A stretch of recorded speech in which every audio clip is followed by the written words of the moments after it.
20 minutes after 1 o'clock. Lovely to be with you this Saturday afternoon. This is Newsfeed PM and I'm Ayanda Nyathi. So the Regenesis Foundation is assisting the youth who can't afford to pay tuition fees. In fact, the partnership known as Education for All program is aiming to assist those who are financially disadvantaged. The foundation is also aiming to teach young people skills that enable them to get work opportunities after completing educational programs.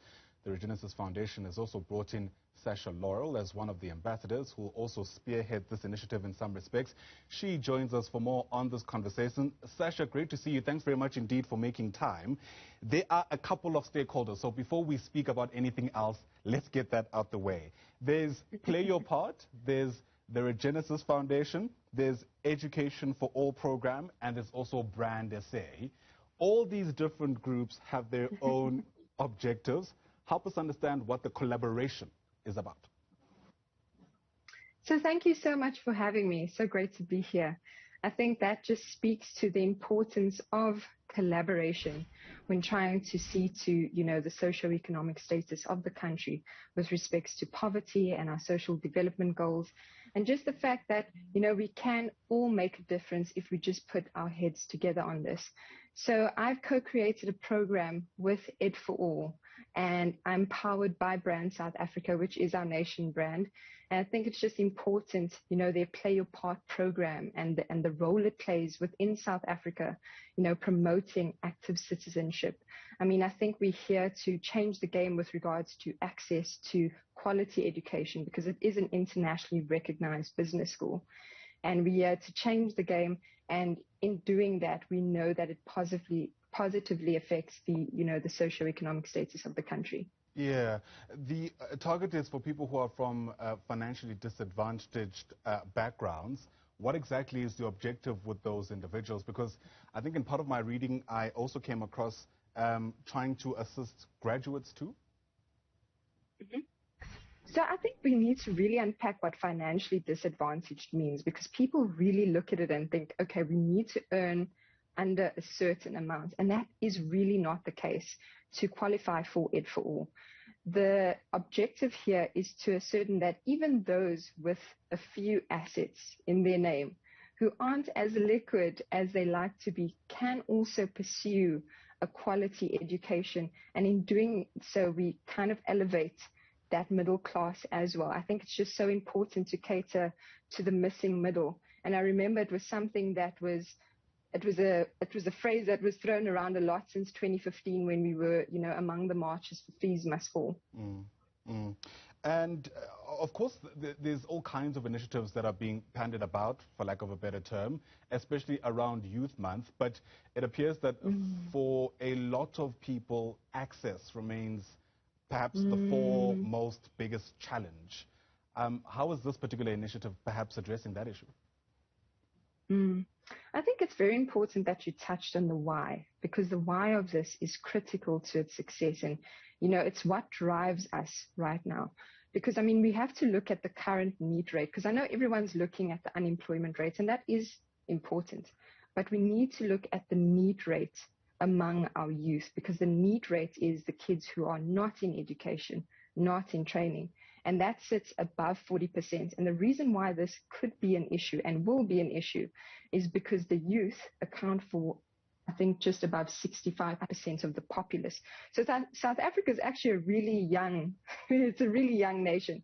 So we really need to try and enforce different types of programs that see to this and look into this and cater for this specifically, the need rate in particular.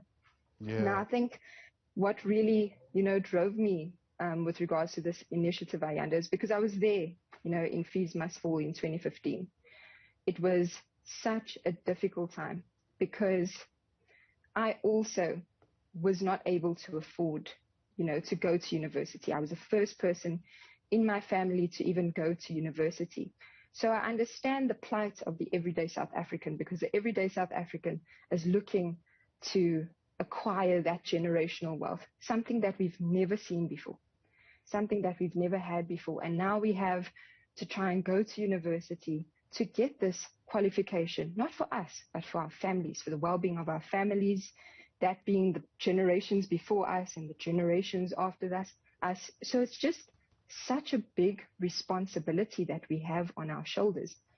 So now it's just a full circle moment for me, because I understand the importance of using these difficult moments and channeling them towards being part of the solution, because we can't be in the knowledge action gap any longer. I feel like we have a lot of solutions, and it's spoken about among, the executive, it's spoken about among the private sector, but no one really does anything. So we need to be a part of the movement that does things. We need to, address this knowledge action gap we have. So this program sees to it that 500 students from financially disadvantaged backgrounds could obtain a qualification, an internationally recognized qualification through Ed for All in business, accountancy, or public management. But there is, as you said, positions for those postgraduates who are looking to upskill themselves even more. I mean, I think the greatest part about this program, and I speak about it from knowing and understanding how difficult COVID has been, is the fact that there is no ITC check, because a lot of us haven't been able, to make ends meet with regards to our other obligations. And it's affected, credit records.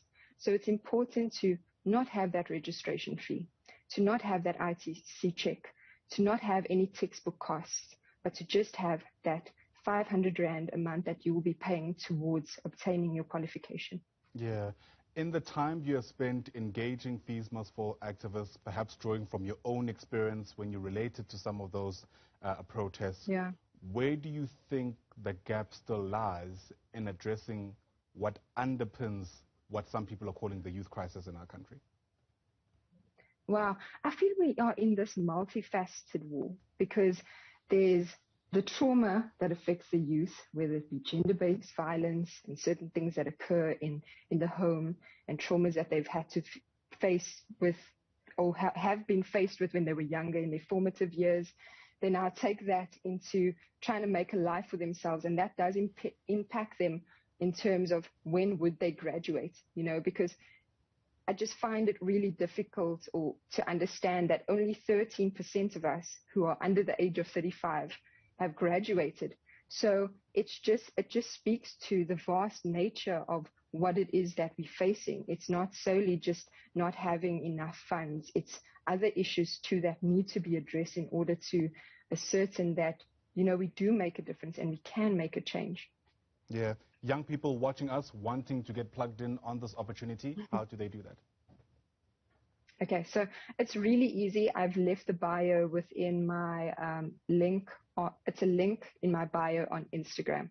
So you go to the link on the bio, and it gives you a button that says Sasha Laurel X Regenesis. So it shows that our partnership is there. They're able to download the forms, print the forms, and submit it manually via scanning it to my email address. It's just, unfortunately, we can only take in 500 of these students, but I think it just speaks to the fact that it can and it is possible. So I hope that in doing this, it influences other tertiary education institutions to make a move like Regenesis Business School has made, and say, we can actually be a part of the change if we are willing to forego, certain costs and certain, intake with regards to profits. Yeah, in a couple of seconds, Sasha, are there any eligibility considerations to be made? Youth is quite a broad category, especially for those who don't want to stop being considered youth. But yeah, very quickly, who can and can't necessarily be eligible for this assistance? It's never too late to learn, Ayanda. Yeah. It's never too late to learn. So we're not going to say that someone who's in their 40s can't apply. Because we understand what's happened right now. And given the current markets and all of the shifts that occurred, there are people who have a little bit more time on their hands. And I'm saying that as a euphemism because I understand how cutthroat it has been in terms of retaining that stable source of income. Because, we find ourselves where, human capital is central to the success of any economy, and you need upskilled people as well. So that could be the the missing link with regards to getting the employment rate down. So there isn't any requirements as to who and who can't apply. I think we just need to just apply, and then we'll take it from there, because there's no one who isn't eligible for this program. It's for the financially disadvantaged, whichever age cohort they fall in. All right, that's certainly going to be good news for many people who, of course, need the assistance. Let me thank you for your time. Really appreciate it.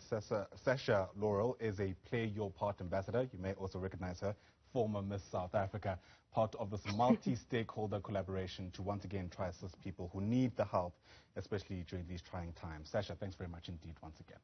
Still ahead for you on Newsfeed PM. The fine arts market has not been spared the negative impact of COVID-19 in South Africa. Get your sense on how we can stem the tide insofar as that is concerned. That story and plenty others when we come back.